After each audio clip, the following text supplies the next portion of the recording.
It's open now. You can leave after the show and go see it now. This is Sean Connery.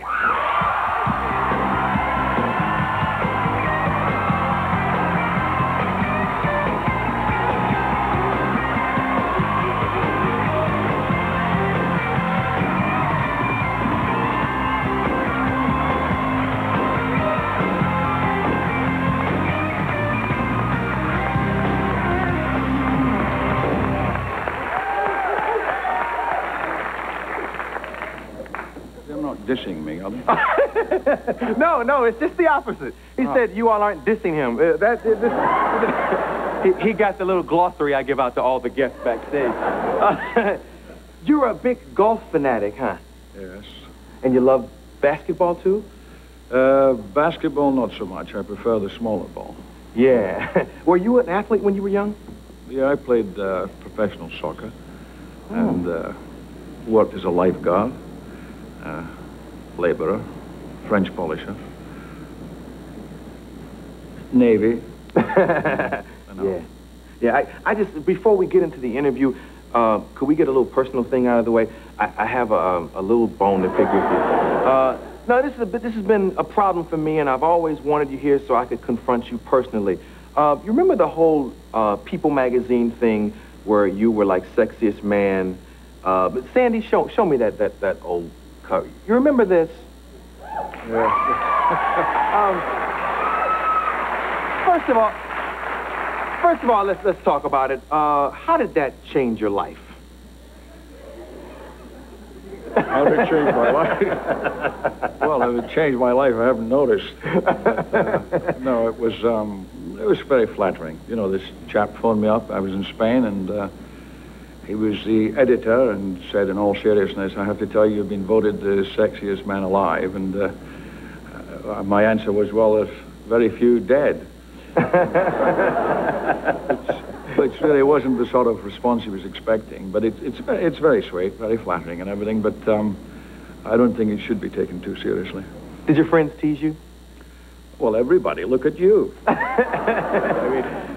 Well, you have no idea where I'm going with this, because I don't find it silly, and I'm not really teasing you. I'm very angry. Would you, Sandy, show them what they ruled out, like, a day before he actually got this cover? Would you look at your monitor here? See, I was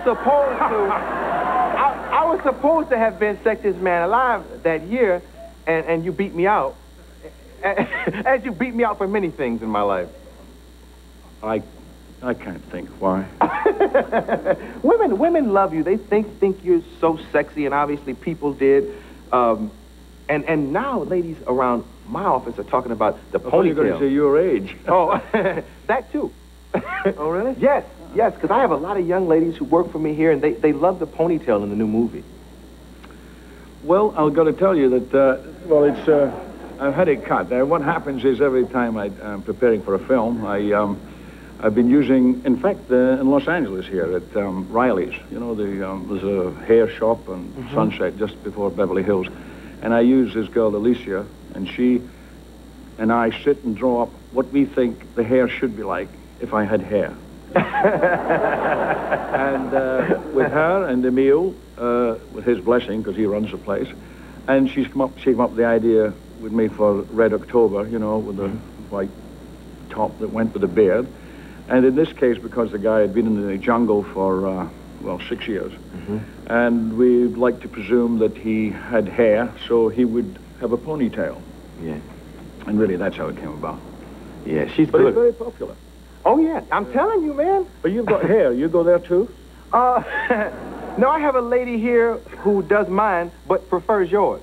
And so I don't know. Maybe I'll have a ponytail Monday.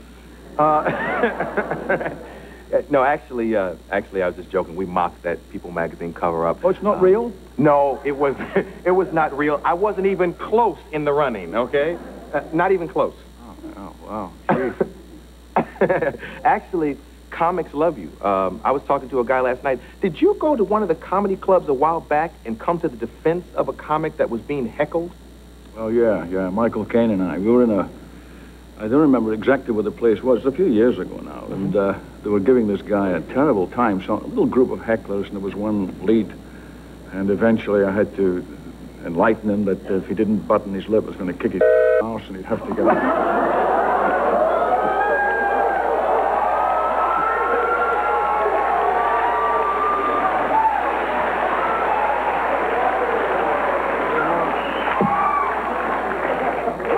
Is this not the BBC? We'll work it out. We'll work it out. But believe me, in the hood, that's a very familiar. Tell me about the movie. Medicine Man? Well, it's set in the rainforest. It's a sort of old-fashioned movie in a way. It's about a relationship between a man and a woman. The film was at one time to be called Last Days of Eden. Gives you some idea what it's about. But there's a lot of unique kind of stuff in it, I think, that one hasn't seen before, which is up in the rainforest, 100-odd feet up, and all the things that go on in the place that I was totally unaware of myself until I got involved, certainly with this picture, and only through the research and everything did one become aware of just how many secrets were there and all the stuff that comes out, the pharmaceuticals, and it's a billion-dollar industry. And anyway, against that backdrop comes this woman, Lorraine Bracco, who turns out to be, in fact, my governor, my boss, and I don't know, and I've been 3 years out of it, as it were. Found some kind of magnificent cure, and she brings the instrument that's going to prove it. And it's 1 week of duration, and then in the end, they form a liaison and go up into the jungle, as it were. Okay, we have a clip. Do you know what's in this clip? Yeah, it's the, where I meet the medicine man in the movie that the argument initially starts all about. Okay, Sandy, let's see the sexiest man alive in this clip.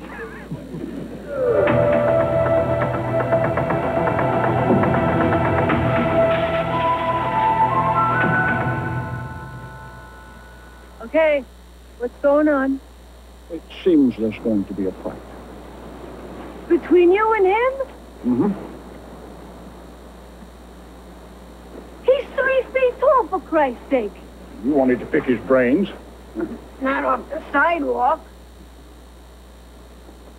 Ever mouth off to the dean and then need a grant? Oh. This is the Eat Crow Kiss Ass contest? Exactly. Remember what I told you about taking his stick? I think this is about giving it back. So he's got to win. Mm-hmm. Okay, bend over, take 3 whacks, and let's cut to the info. It doesn't quite work that way. The tricky part is, Is what? not getting my skull cracked in the process.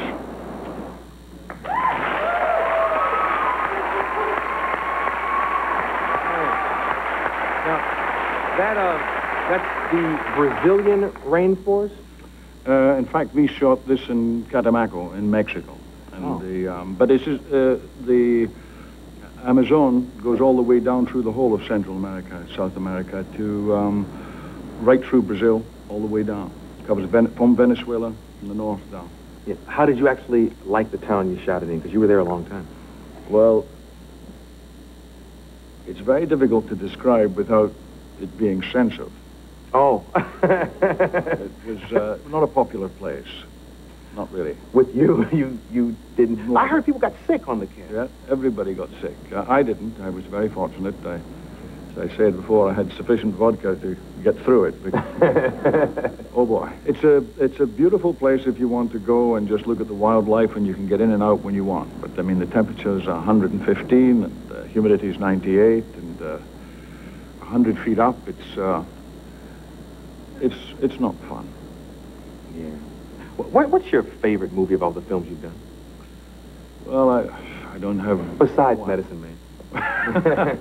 What's number 2? No, I don't have one particular movie. I like elements in most of them, but I don't have one that I'm really completely satisfied with. Yeah. What didn't you like about your Oscar-winning performance? Well, no, that worked very well, but I think there are other movies, there are other scenes in other movies that one liked better. Mm-hmm. But I think that's an ongoing thing. You just keep working at hopefully getting it better. You never, it's like somebody who's painting. I think they keep wanting to go back and do something to it. Mm-hmm. You keep thinking, well, this next one, yeah, that'll be that much better. Yeah. So some things are better, and some things are not. Yeah, I noticed during commercials you have a real appreciation for music. Oh, yeah, I love the sound. I love that. And also, it sounds so much stronger outside in the wings, as it were, behind, the volume of it. Yeah. Even, I don't know what the difference is, whether there's some kind of resounding that goes through the back of there and round, but it's terrific. It's that bass. It's like when you have a black neighbor, all you hear is, you know. And the audience are terrific. Yeah, yeah. That's the key to the whole thing. My audience. It really, because they push me on through it every night. I didn't know you sang also. Well, I sang years and years ago in a movie. I started in South Pacific, but you know, it was a chorus. Yeah, somebody sent me this, and I don't even know what this is from. Tell me what this is from. Gordy, kick that audio. You are my dear, my darling one, my smiling and beguiling one. I love the ground she walks upon, my pretty Irish girl. Yeah, that's Darby O'Gill. That's 30-odd years ago.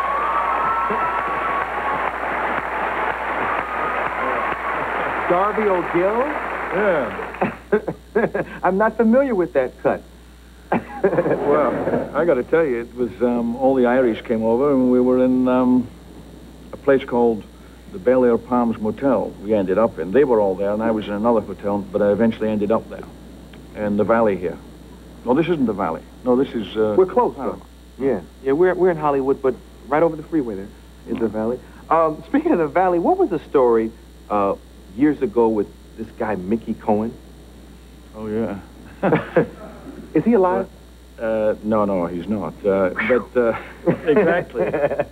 No, he's. Well, you know, he appears in Bugsy, the movie. Harvey Keitel plays him absolutely splendidly. That's a good movie, actually, a great movie. And many, many years ago, I was doing a film with Lana Turner, and I was very friendly with her, and we used to go to the vaudeville, which I liked, in some places in London, and I didn't know then she had a boyfriend who came in to town called Johnny Stampinato, and he sort of arrived out of the blue and sort of took charge in the wrong kind of way, and we had a bit of a difference, and anyway, he got quite ugly, and they deported him, and he went back to America. Next time I saw him was when they had a showing of the movie in Paramount here, in this lot here. I don't know how many years ago that is now, anyway. And we had the post-mortem in the restaurant over the way, and it was called Another Time, Another Place, and it should have been. And it wasn't that good there. And anyway, then the next thing was that there was a murder trial where she was, Lana and her daughter were accused of the murder. And the trial went on, and my name came out in the papers every day. It was going on for ages. And eventually I got a telephone call from, turned out to be Mickey Cohen, who said, you get out of town, and because he'd done him up. He did his face, makeup, costume, and everything when Stampinato got buried. And in some ways he looked better. And, anyway, he said, you better get out of town because I don't like what's happened and whatever. So I didn't know anywhere. I was staying in Hollywood Roosevelt then. I couldn't afford it anyway. So I moved to the valley, to the Bel Air Palms Motel, which became the Fatima Mansion, where all the Irish actors stayed. And the next thing was that Mickey Cohen got arrested for jaywalking. And that's how they caught him. And then they got him for the next beat, which I think was tax, and fraud, and prostitution, or whatever else. Yeah. He wasn't that pretty, actually, but anyway, he finished up inside. I think he died in jail. And that was my story with... I bet that's scary to have a guy like that call you and say, get out of town. Well, I thought it was a movie. You know, but he was serious. You know, he was... it wasn't as nice as Harvey. Yeah, you're not an easy person to push around. I'm surprised you... Well, I didn't know what to do. Yeah. You know, I was sufficiently impressed to get out. Yeah. You did the right thing. If Merv called me and said go, I would go. I don't argue. It's like, yes, Mr. Griffin, I'm moving to the valley right now. You know, it's like, you did the right thing. Thank you for stopping by. The movie is out there right now. Go check it out so you can see the ponytail. This is Sean Connery.